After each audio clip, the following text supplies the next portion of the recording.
Okay, I think at some level deep down, everyone knew that a Five Nights at Freddy's game was going to be on here. It was really just a matter of which one, and I'm going to give that honor to Five Nights at Freddy's 2. Now, I didn't play the first one when it came out. I just saw a whole bunch of Let's Plays on it pop up everywhere before I inevitably, bit the bullet and tried it out. As you guys can see, given the mini analysis on my channel, plug, I actually really enjoyed the game. To an extent. I didn't really think it was the greatest horror game to ever hit the market or anything like that, but I thought it did some interesting things with what little it had to work with, so I was excited to see what a sequel would do, where it would go from there, given all the potential it had. Well, when the sequel came out, it did pretty much everything I thought it was going to do and everything I didn't think it was going to do. And I think that's a sign of a really good sequel.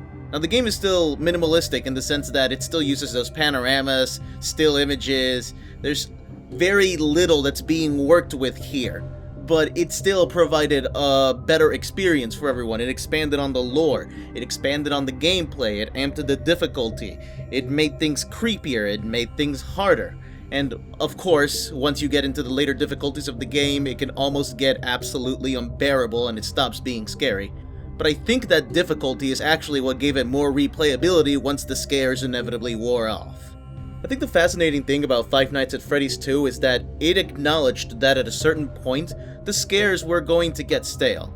It slowly ramped up the difficulty by night by introducing different animatronics every night and giving you that night to get used to their patterns before mixing them together and having you keep track of multiple patterns. It sort of trained you in figuring out these patterns. But the thing that fascinates me the most about the sequel is the fact that it acknowledged what the weak points for the first game were and did its best to fix them. One of the major complaints that I always heard for the first game, and obviously, it's an opinion, so take it as you will, was that the doors removed all the tension from the game. Once you slammed down the door, you were safe. There was no tension. Obviously, inevitably, you were going to have to open up the door to, save power and all of that, but still, whenever that door was closed, you were safe, and that was that.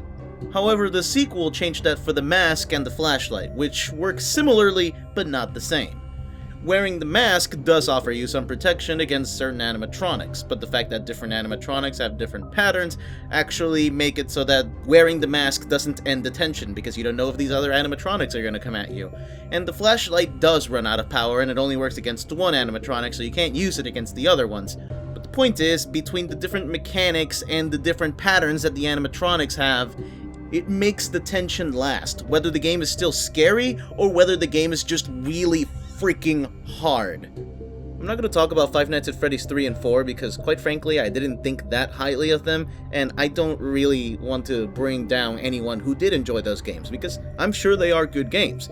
But personally, I think Five Nights at Freddy's 2 is the best of the franchise, and even if Night 6 still haunts my freaking nightmares, the game is a perfect example of what a sequel should be.